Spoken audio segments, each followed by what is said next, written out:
Yeah, okay.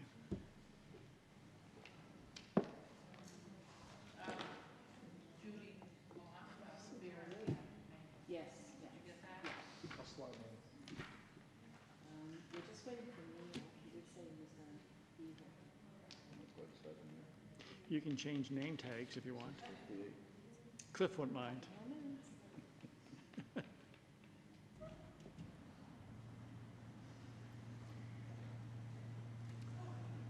they're gonna cool you down, Joe.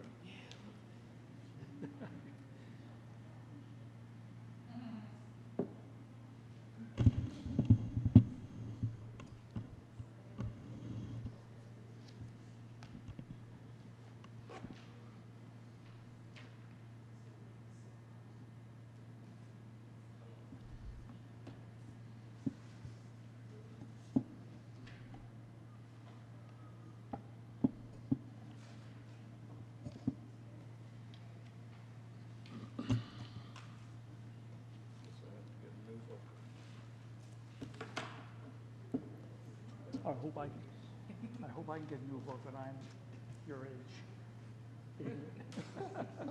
Oh, you're gonna rub that in. I gotta, yeah. You gotta rub it in and I'm older than him. Can't help myself. I've only said it once today. Yeah, at the breakfast table. Yeah, right. Yeah.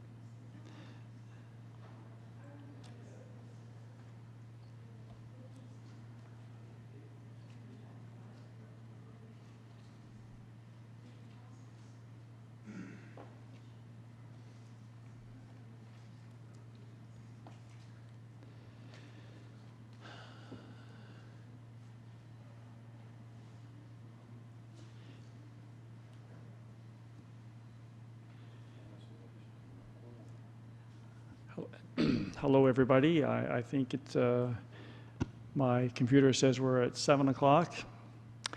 So I'd like to call the meeting to order. Ask Judy, sitting beside me, or almost beside me, to record the attendance. And number 3 talks about declarations of conflicts of interest. If anyone has any conflict or want to disclose it, do that at the time of a discussion if it's appropriate. At this point, I'll call for approval of the agenda that you have in front of you. Please, are there any additions, deletions for the public participation meeting that we're involved in? After the public participation meeting, we'll, of course, adjourn that and then move into our regular scheduled planning advisory committee meeting. Moved by Sandy, seconded by Pam. Question? All those in favor, please say aye. Aye. Contrary minded? Motion carried. Thank you very much. The first item on our agenda, your agenda, is an application to amend the MPS and the LUB to permit the use of the building at 2 Herbert Street and the adjacent property at 6 Herbert Street as a food bank operation as outlined in our planner's report. So at this moment, I would ask anyone that wants to come and present or discuss with our members of the committee who are here tonight. We're expecting one more person.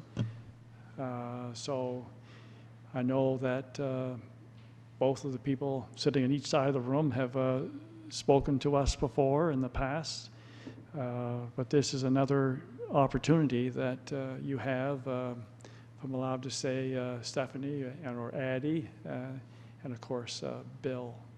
So if you'd like to, after we adjourn this meeting, we will discuss it and make a motion, if it's appropriate, for our town council meeting on Thursday night to proceed with the hearing.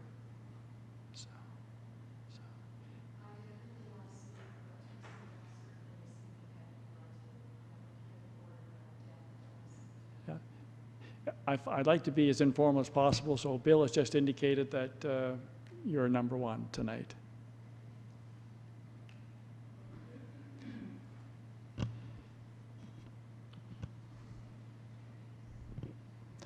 Also, Stephanie, I know at one point you asked me if you could speak for more than 10 minutes. Can you respectfully take, perhaps no more than 10 minutes? And I've cut it down quite a bit actually for today because what I'm going to be discussing, it will take no more, I would imagine, than 5 to 6 minutes. mhm. If you think this meeting is about a survival of a food bank, you're wrong. It's about a location.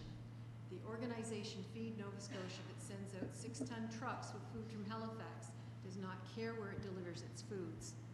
The townspeople who use the food bank and the people who have cars from the county ultimately don't care. They only want respect and needed food. What you need to know that this meeting is a sham. You're not going to like what I'm going to say, but when I heard you say conflict of interest, you are so much in conflict of interest, and I'm going to tell you why. The outcome of this decision is made months ahead. This meeting is about lost civil rights that are the basic expectation of every citizen, and a town government that is so determined to do what it wants that it breaks its own zoning laws and uses innocent food bank volunteers and clients as pawns. The food bank itself is a needed organization, and the people who work in them are amazing.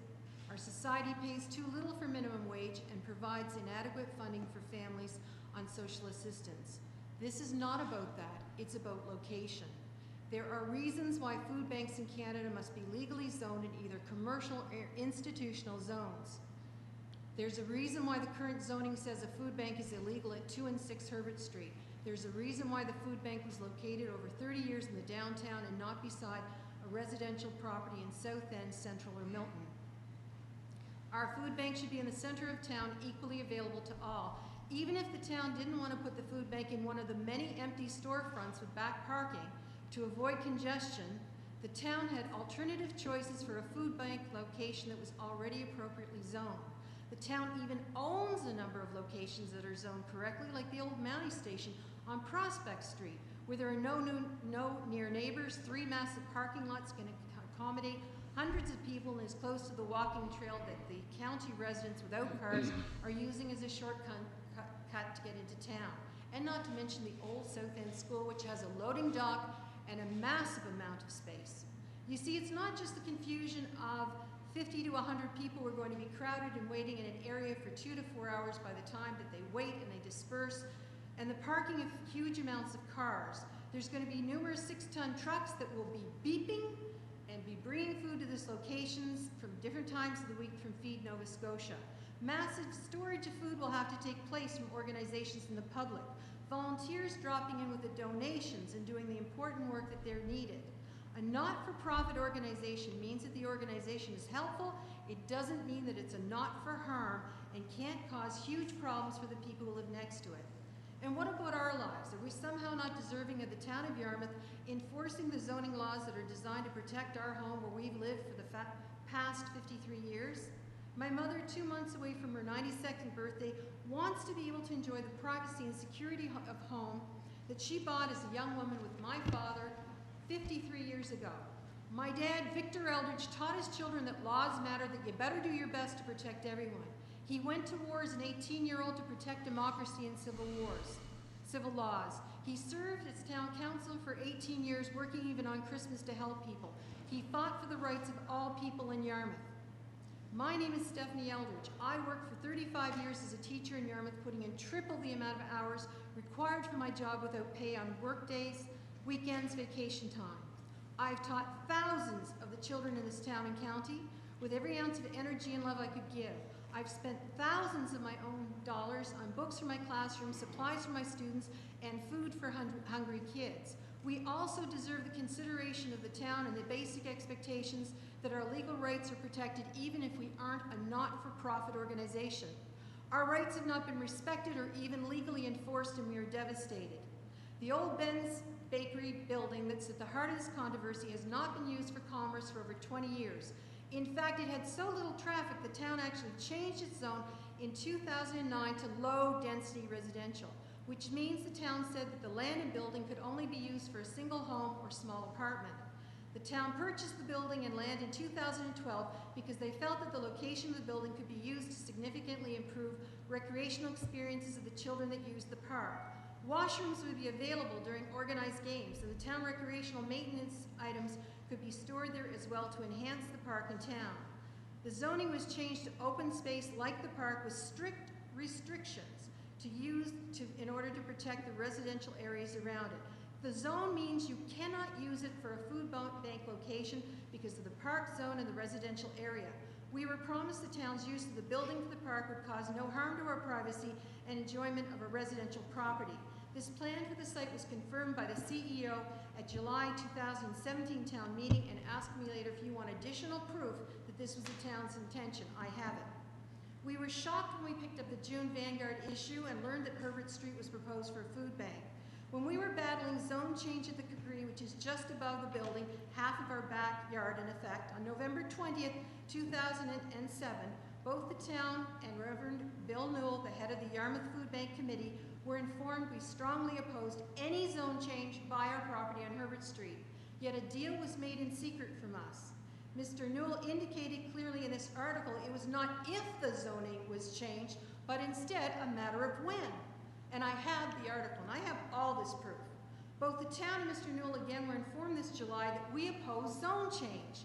Keep in mind, the public participation meeting to decide the possible change of zoning takes place tonight.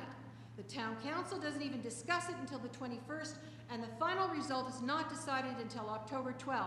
It is an illegal act to establish a food bank in this location.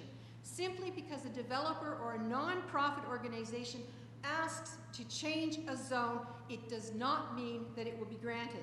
Changing a zone, and I'm telling you guys this, is a serious legal matter where the rights of nearby residents are vigorously protected because of the potential harm to them. Instead of protecting our rights and enforcing the legal zone that exists in 2 and 6 Herbert Street, the town has broken its own laws as well as provincial ones.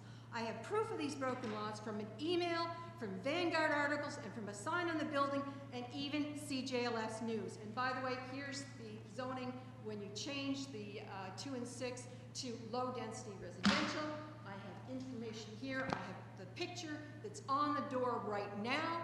I have the Vanguards, I have the CJLS articles, I have everything. Renovations began on Herbert Street building for the food bank in the middle of August, and when I emailed the town planning department that this was illegal, that the zone hadn't even been decided upon, I received this mail back. Stephanie, Maurice has asked that I respond to you. The building official, Glenn Muse, has issued a building permit for exterior renovations. No change in use was issued, nor was a change in use to happen in conjunction with the renovations, and therefore no development permit was required. This is really all the information I have. Wednesday, August 16. We pick up the newspaper the next day and we discover this is a lie. The town, despite the zone not being changed or even decided upon, gave access to Bill Newell, the head of the Food Bank Committee, to conduct a Vanguard interview inside the building. Keep in mind, Canadian law demands that a municipal government show no bias, no conflict in deciding of zones. In the article, Mr. Newell goes on to explain the renovations that were being made specifically for the food bank and gave a tentative opening date. The picture even shows him pointing towards the renovations in the building. On September 13, CJLS, the local radio, in an interview at the site, reported that Bill Newell said that the food bank should have opened the day before, but due to construction, it would be open on September 26 for business. Mr. Newell stated that half of the food bank supply had already been moved to the site and was being set up. It reported that the town had a 5-year rental deal with it, and the Herbert Street building at that point additionally has a sign on it saying it will be open September 26. Do you wonder why I say the public meeting to discuss the changing of zones is a sham? The town has established the food bank there, and it's moved in, ready to open a month before even the possibility of a zone change when it is illegal. Yarmouth supposedly considers legal zoning to be so holy that it forced modern Realty out of its location on one of the busiest commercial streets in Yarmouth because it didn't fit its zoning plan. It is more than willing, however, to put a food bank in a residential backyard and break the basic procedural fairness that's required of town representatives by the federal and provincial laws. When the Realty business pleaded to the town to consider the money it had poured into renovations, the town said to it, guess what? Too bad, you should have never made the renovations. You were in the wrong. We as a town will not allow you to break our zoning. The business was forced out. Fined, in fact, actually, by the town of Yarmouth. Modern Realty made an honest mistake in zoning, but the town has intentionally broken the same laws. So the very town that so ruthlessly enforces its own zoning laws has deliberately broken them. Don't you dare tell me that the town did this because they were so concerned there would be a time crunch that the food bank wouldn't open on time. The June Vanguard announced town plans. The town knew 10 years ago we were on record opposing zone change. They were strongly reminded in July through the PAC meeting and my constant emails.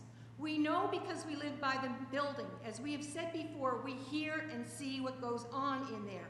We know that the illegal renovations didn't begin till the middle of August. If there was such an insane hurry that a town would be willing to consider the unbelievable action of breaking the law, the town would have placed the food bank in an already legally zoned property, rather than risk the chance that it would be denied zone change because the location was inappropriate. The town of Yarmouth is using the volunteers and clients of the food banks as pawns in its game of doing whatever it wants. With plenty of time to choose alternative locations that were zoned for commercial needs of an operating food bank, the town instead has chosen to push through their own decision, its own chosen location, instead of following proper procedure. You guys are brilliant manipulators, because what you're going to say is, well, the money has already been spent, and it's all ready to open, and we don't want the food distribution to be late. To use the clients as a bargaining chip is disgusting. It's a problem when the town feels they own the town, that they have a right to make the laws as to where the ARC will go, where Modern Realty will go, and where they will put a food bank when it is not appropriate, let alone legal for the area. I've been told that even if we win, the town will come back at us another way, and I'll take that chance. I call upon the town to do the legal thing, the right thing, as they have shattered legal procedural fairness. I'm going to call upon the town council on September 21st to move the food bank to an already legally zoned location. And considering what you've done, give the food bank every bit of physical assistance and money that you can to make sure that they deliver the food to those food bank clients and what they need on time. Use the Herbert Street building as it was intended when you bought it in 2012. Have an open and clear investigation on how zoning laws have been broken in our town. Do it yourself, or I will ask the province to do it for you. I am appalled. Conflict of interest? The bias is absolutely unbelievable. You established the food bank in an illegal spot. You did it before it was even, look, today is the public meeting, 21st is when the town council hears about it, and it's not even legal until October the 12th. This is outrageous. And you know the real irony of all this? If you had established it, if you'd followed the law, I wouldn't have been able to say too much. I could have appealed it, but I really wouldn't have been able to say too much. But in your arrogance, you've actually broken the law. And yes, I can say things about it, and yes, the provincial government will have some things to say about this as well. Thank you. Thank you very much, Stephanie. That's a very emotional presentation. Understand what you've said, and any comments or questions from our people here tonight as volunteers?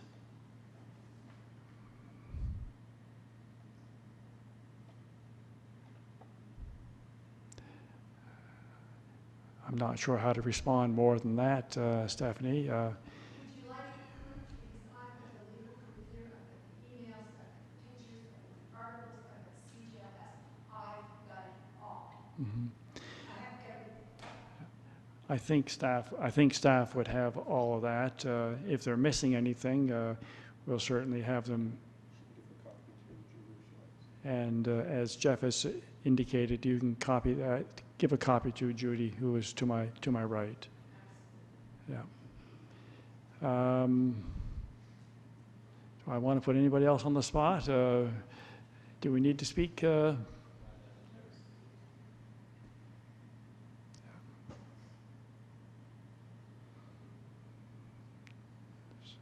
So hearing no discussion from the committee members. At this point, I'll call and make sure that any more from the audience or around the table, any more discussion?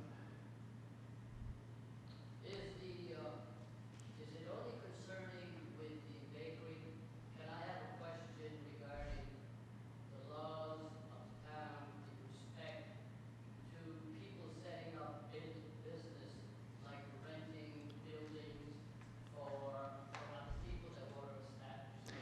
Frank, why don't you come out and sit down and identify yourself and then ask that question, and then maybe there could be a response. Okay, my question is in particular, why would a town allow a business such as Martin Realty to set up in a building on Main Street if the building is not fit to operate from? Okay, we had at one point brought in the town carpenter or the town inspector for buildings. He said there's nothing he could do at that time, okay? Literally, the ceiling tiles were falling down on the floor. And at one point, they placed a piece of plastic on top of the ceiling tiles. And if the proper drainage hadn't taken place, the water, the impact of the total water on that plastic would have fallen completely on her head. So prior to allowing an individual to own a building and then renting the building, in this case for Martin Realty, why wouldn't the town make checks on that building if that building is safe to operate from? That's the question that I have, and I could never figure it out. And what's the purpose of a building inspector if the inspector doesn't have any power to come and make recommendations to council? I fail to understand all that. Mm-hmm.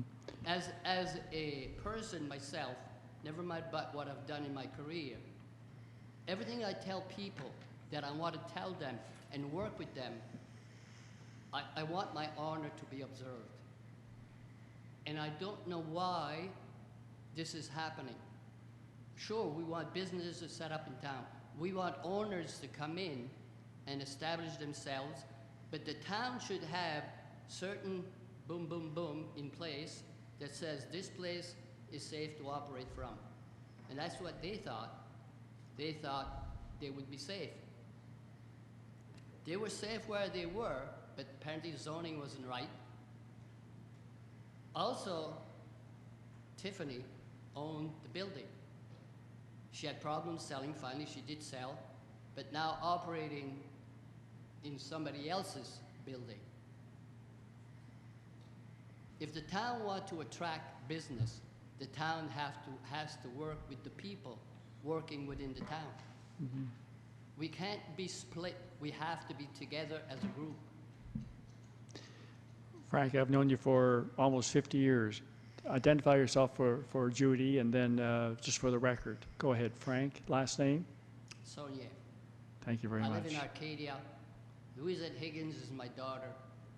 I brought her up as well. I didn't bring up Tiffany, but Tiffany is my brother's stepdaughter. Yeah. And we instill integrity in the people. Yeah. Do your work well. Do a good job. Yeah. People won't come back and stab you in the back if you do a good job. I understand, Frank. I'm frustrated.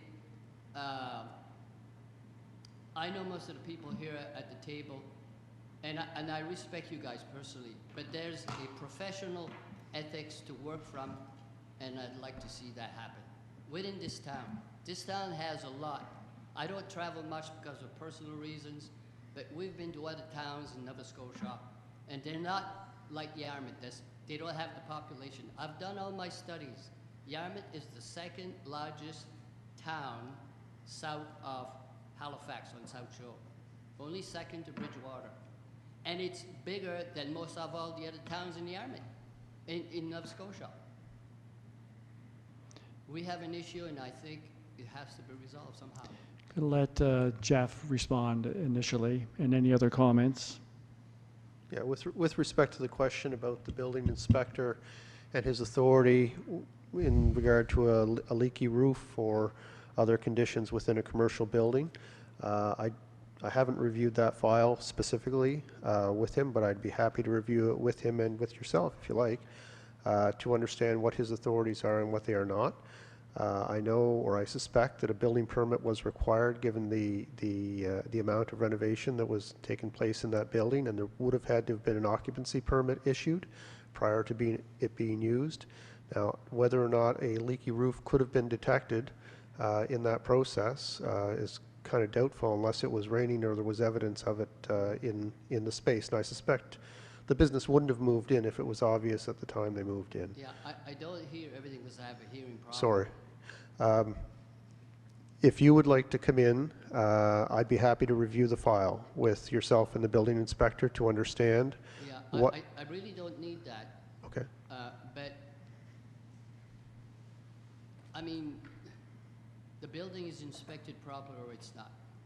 I mean, we can go over papers and stuff. It doesn't show the fact that the building was safe because it wasn't. Right? Well, before the business moved in, did they notice the leaky roof? They didn't notice the leaky roof. Then how could the building inspector notice it? Pardon me? Then how could the building inspector notice it? Well, it was leaking. When my daughter and the company moved there, there was no issue. Right.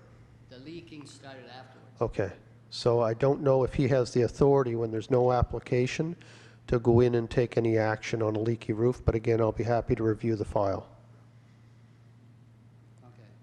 I understand all that, but it still doesn't fix the fact that the town is responsible to make sure that any business individual coming in town to buy and set up a business, the person can buy the building.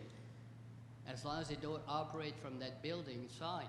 But as soon as they start operating, the town's responsibility is to make sure that that building is safe. And it wasn't safe. That's my issue. Okay. I think I've made my point clear. And you have, Frank. Thank you very much for Okay. that. Yeah, thank you. Thank you. I knew all the relationships. I just wanted you to say it. Yeah, Okay. very Thank you. much. Thank you, Appreciate Frank. your time. Yeah. Thank you again, Frank.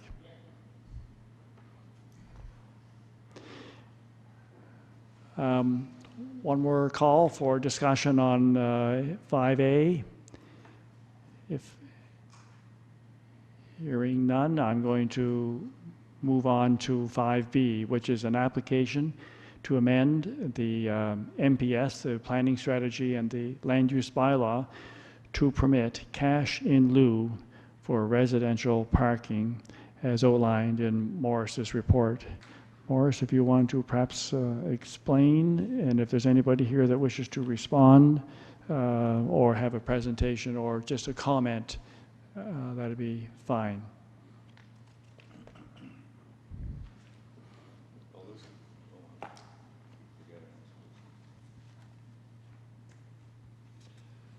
This came up at two different Planning Advisory Committee meetings. The current MPS allows for cash in lieu, or did allow for cash in lieu of parking spaces in the downtown, and that has been changed. The desire here is to try and encourage infilling and increased density, particularly in the area around the downtown. And it's quite often difficult to find parking spaces on the lot. Indeed, many of the tenants and owners don't require parking. What this will allow is a person proposing to expand the building or put a new building onto an existing residential lot to provide cash in lieu of parking, which is then retained to provide parking in more central locations. The first time it came through, there was a concern that perhaps some owners might use this as a way of displacing current parking and it was felt that was not the way, if they were, say, expanding a building, it was felt that wasn't the way to go, and it came back to the PAC with a recommendation that we add a clause that you could not displace required parking, the existing parking, but that the spaces could be relocated on the same property. So we close that concern, and it's now, it requires an amendment to the municipal planning strategy as well as the land use bylaw, and that, okay, and that means that we have to have the public participation meeting tonight, and it's open for the chair to call for comments. Sorry, Beth.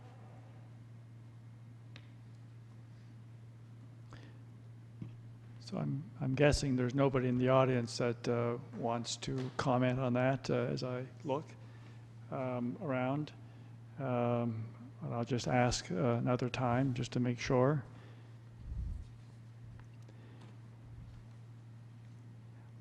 In a teasing comment, the media are here, and they never have comments, they just report. Anyway, one more call. Does anyone wish to speak on that? So hearing no more comments, I would ask at this point, if there's no discussion from my committee members, a motion for adjournment. So now we're going to call our regular meeting to order. Judy will record the record of attendance. Always mention the declarations of conflicts of interest. And you have an agenda in front of you. There are 3 items that we're going to speak about. But before we do that, I'd like to ask for, from my committee members, approval of the minutes of our meeting on August the 9th. John, and the seconder, and Rod. Any questions or comments? All those in favor, please say aye. Contrary minded, motion carried. Thank you very much. So the first item is a bit of a repeat, but we'll go ahead, is an application to amend the strategy and the land use bylaw to permit the use of the building at 2 Herbert Street and the adjacent property at 6 Herbert Street as a food bank operation outlined in our planner's report. So we would need a motion to proceed for our Thursday night council meeting to proceed to a public hearing.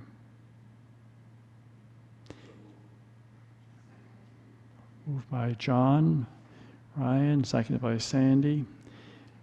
Is there any questions or comments or discussion? Pam. For the CAO. Can we do this?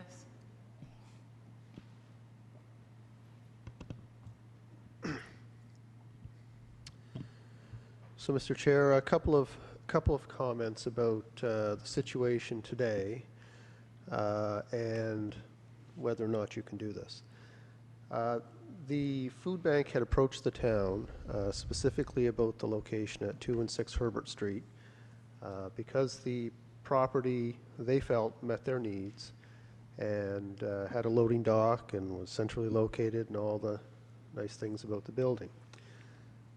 They wanted the building to lease and very inexpensively.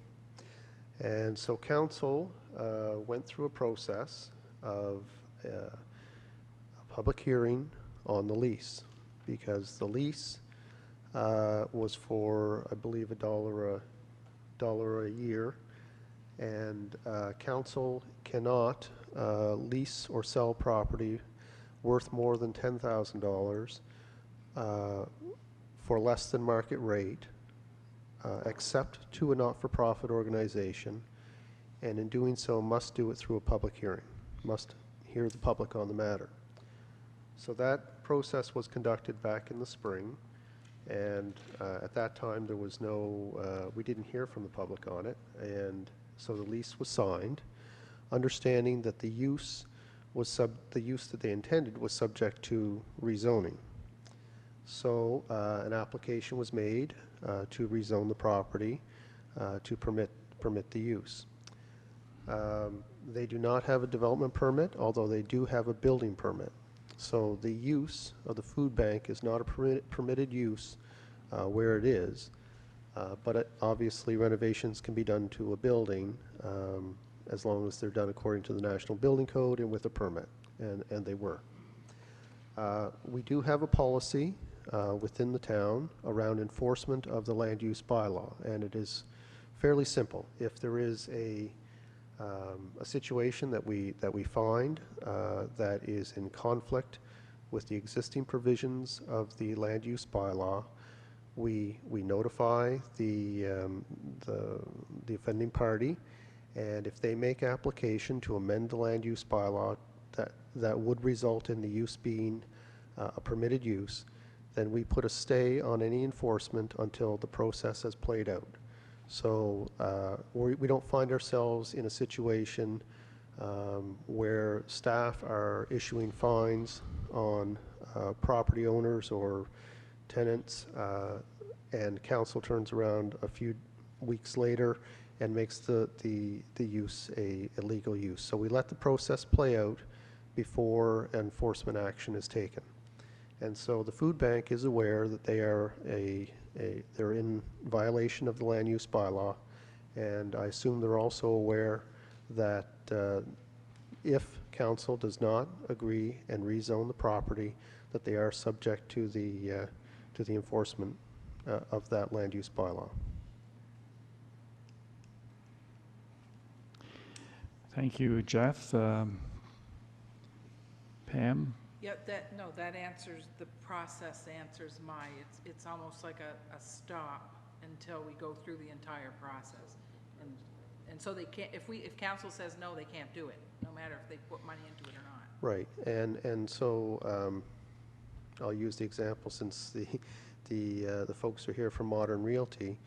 When their business was found to be in non-compliant with the land use bylaw, they were notified, and they went through the process, and there was a stay on any enforcement until the process had played out through the council. And so this is no different. We're just following policy by not issuing fines or taking further action until council has fully heard and considered this matter.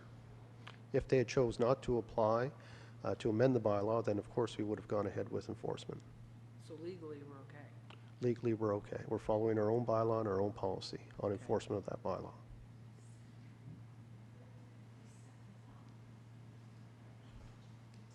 Okay.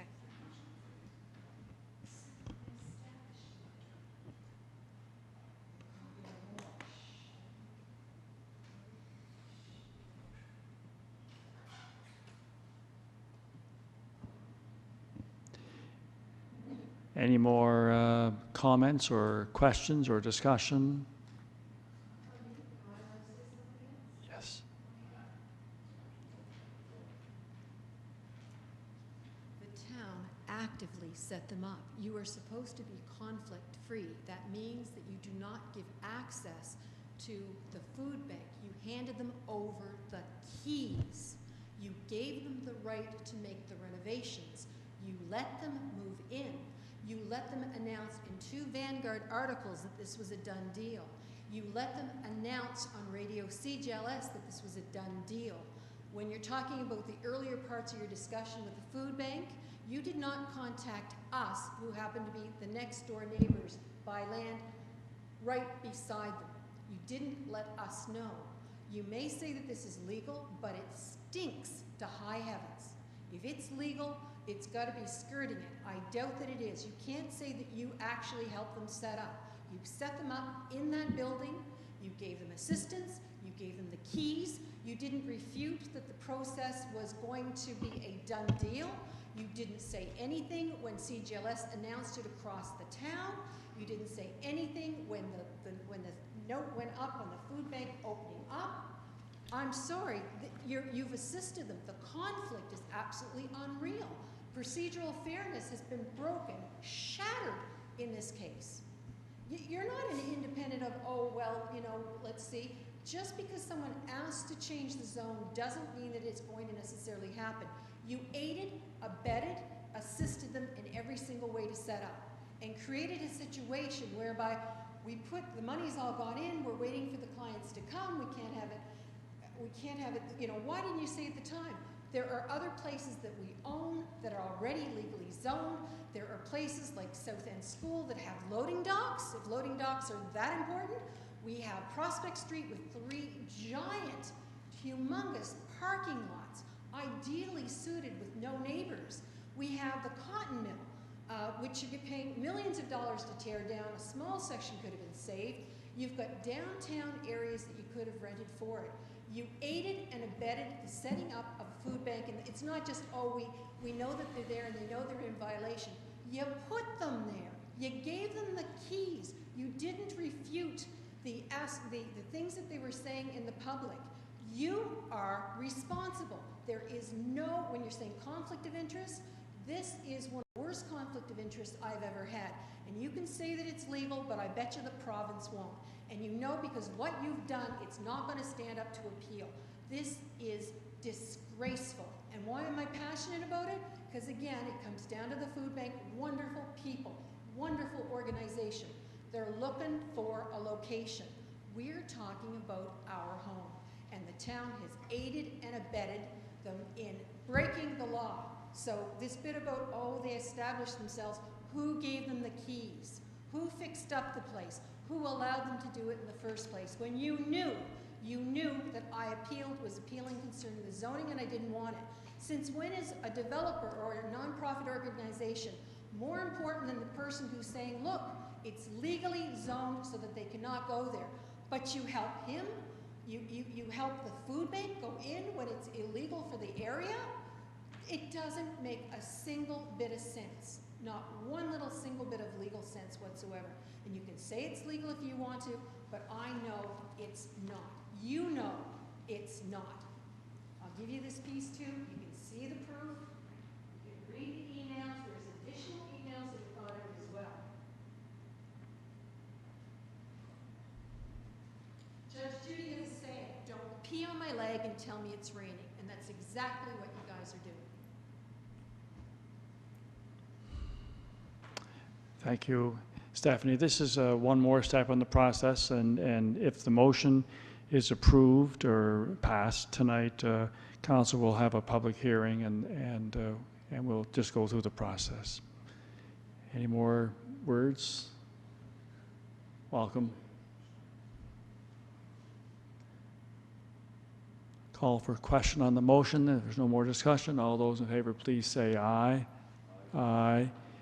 Contrary-minded? Motion carried. Thank you very much for a very tough moment in the evening.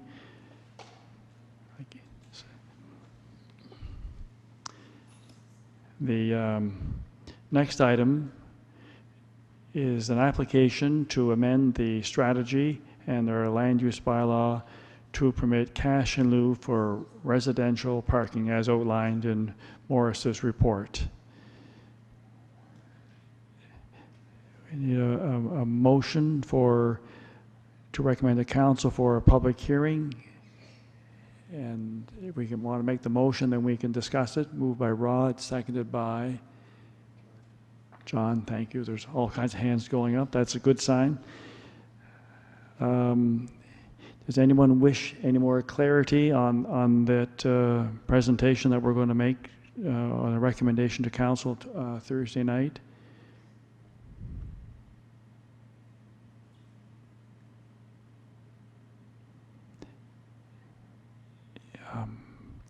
We've have the motion, and is everyone comfortable at this point? I'll call John. All those in favor, please say aye. Contrary-minded? Carried. Thank you very much.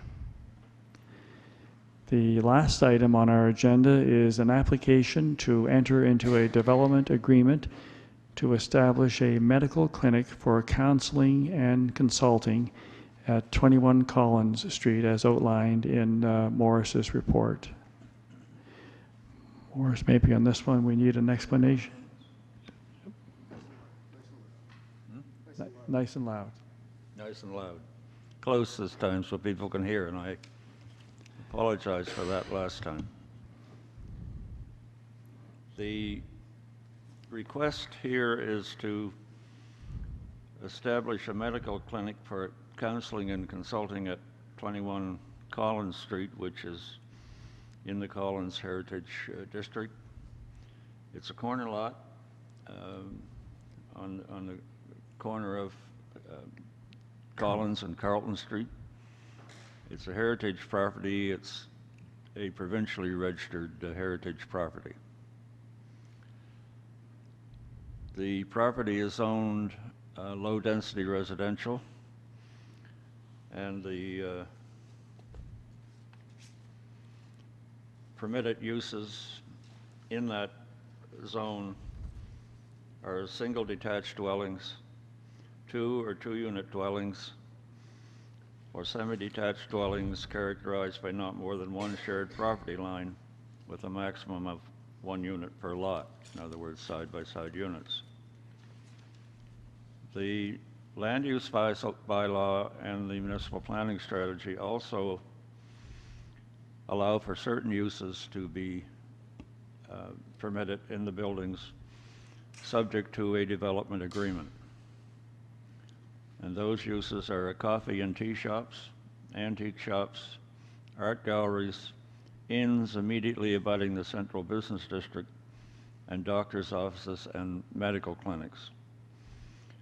So the request is to establish a medical clinic, and that is a use that is permitted in the district in a heritage building by development agreement. It means the property still remains zoned low-density residential, but there is a separate agreement that is negotiated with the town to permit, in this case, a medical clinic under certain conditions. And those conditions are outlined in the report.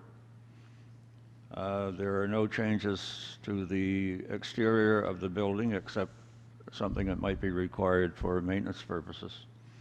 And then it's to be in accordance with the Collins Heritage District bylaw. That bylaw also comes into effect here, I should have added, as well as the land use bylaw. And if there's a conflict of interest, then the Collins Heritage District bylaw prevails.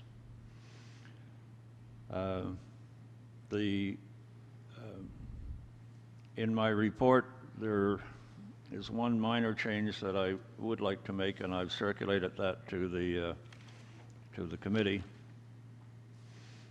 On Appendix C of the report, which is a list of permitted uses, the ones I've just read out. The report currently reads any combination of those uses, and that would permit a combination of single detached dwellings and 2-unit dwellings and semi-detached dwellings. It should have read that any one of the first 3 uses, that's the ones that are permitted in the zoning bylaw, combined with any or all of the remaining uses, which would include the coffee and tea shop, the antique shop, art galleries, doctor's offices, and medical clinics. We have drafted a development agreement. In this case, it should be pointed out that the application to rezone was made by the Donaldsons, Joan and Michael Donaldson, but the development agreement must run with the owner, must be signed by the owner. So the development agreement would be in the name of Jordan Langell, But if the property is sold, it's under agreement of sale now. This agreement runs with the property, not with the person. So if it's sold, then the agreement is valid and continues on with the property and any subsequent owner who may come along. There are conditions in here on landscaping and treating the landscaping. It's in accordance, the proposal is in accordance with the bylaw for the Conservation District. And have recommended it to the Planning Advisory Committee for forwarding into the process. All right, Morris, I know you spent a lot of time in discussion with the owner of the property and the people who hopefully will buy the property. Do we have any comments or questions from the committee members? Need any more understanding on this?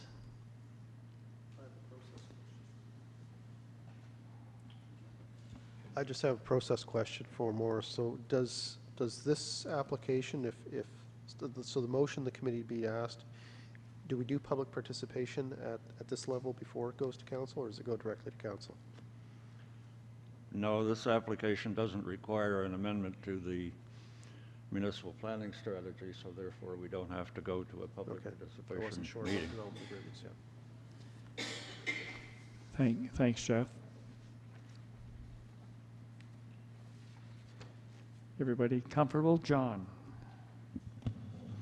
Due to the location of this building, is there any worry of if it were to be in any of these uses, such as coffee, tea shop, antique shop, art galleries, doctor's office, medical clinics, with the volume of traffic and parking in that particular area because of the school and because a few of the streets are, well, that particular street is one-way, part-way, and the traffic is, it's bad on a good day during the school year, and during the school day, I should say. Right. So is that something that will be considered as part of this? Or would that be something? We discussed the issue of parking at some length. And there was a report done to council some years ago, and a policy adopted by council, that parking not be required for these uses except for the coffee and tea shop. The idea was to minimize the impact on any property, any site, to minimize disruption to vegetation and all of that. And we are not asking for parking on site for this, except there is parking in the driveway, the existing driveway, that would be suitable for 3 cars. Okay. And we've said that can be used. It's rather unconventional parking in that they're lined up behind one another, but these are the employees, not the people who are coming into the building. So that seemed like a reasonable thing to negotiate in the development agreement. Okay. There is parking behind the museum that is available, and that is maintained by the town and is a public parking space within a reasonable distance of this property. It will generate some traffic, but it's not like there's not like a grocery store where everybody's arriving at one time. The clients will have appointments and be arriving to meet those appointments. So you're looking at maybe 3 or 4 cars an hour or something like that, which I don't think will be significant on the streets there. Okay, as much as I want to stay away from parking and the issues that we've come up against, it's just that area, and as we've seen around town, people will park just about anywhere. Yeah.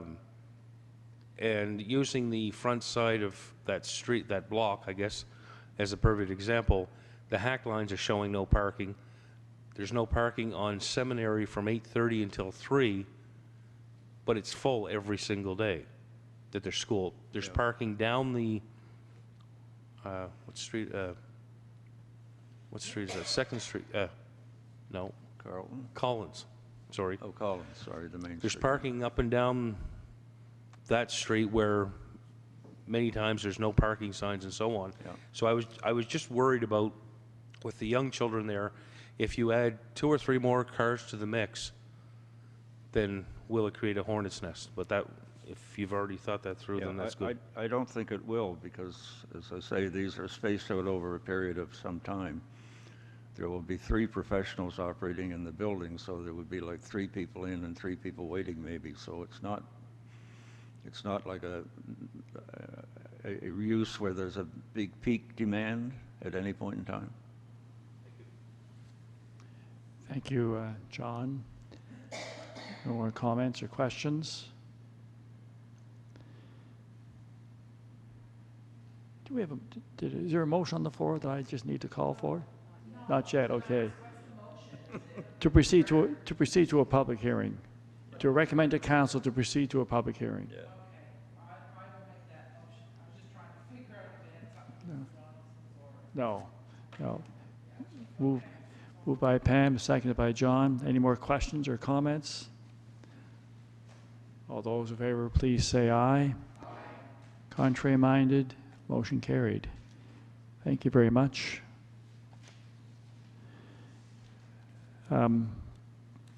That's everything.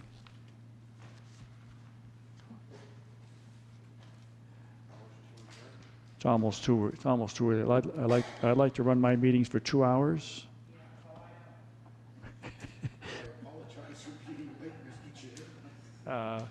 Someone made a motion for adjournment. John did. So, again, thank you very much, everybody. And for me, anyway, a very emotional evening. So, thanks a lot, everybody.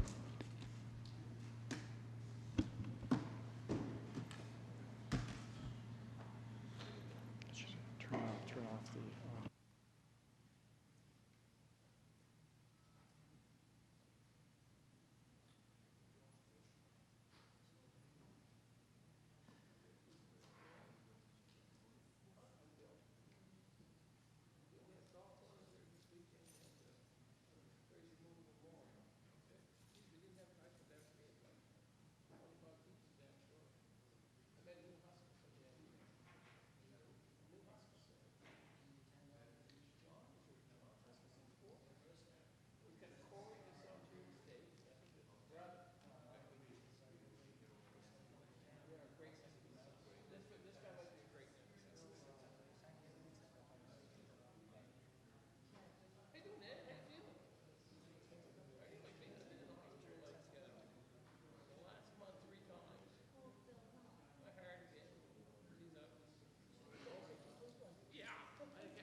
basic of bias, when they said conflict of interest, you established it there. The zone hasn't changed. Their job is to protect the zone that exists. And then if they want to change something, it goes through a legal process. They didn't do that. They established the food bank there. They gave them the keys. They didn't say no to the newspaper articles. The town has been part of not only abetting the law being broken, it is actually broken it itself. I can't believe this. I thought that Bill Mill would get up and say something. He Well, had he a lot, probably was so appalled. he had so much in his hands that I thought he was Because he gonna. thought we were saying that the food bank's not a good place. No, No. food bank is amazing. Volunteers are amazing. But there's a reason why it's zoned only for commercial and institutional. That's why it's the Canadian law, the provincial law, that's why it's the municipal law. And that's why they're twisting themselves as far as they can, inside out, to change zoning. How many changes do they have to make this legal for this tiny little piece of 4,000 square feet of You property? should know what they paid for that little piece. Yeah, It would Can I- shock you right off your feet. really? Yeah, it was assessed, according to Viewpoint, which is a big realty thing, assessed for under $50,000.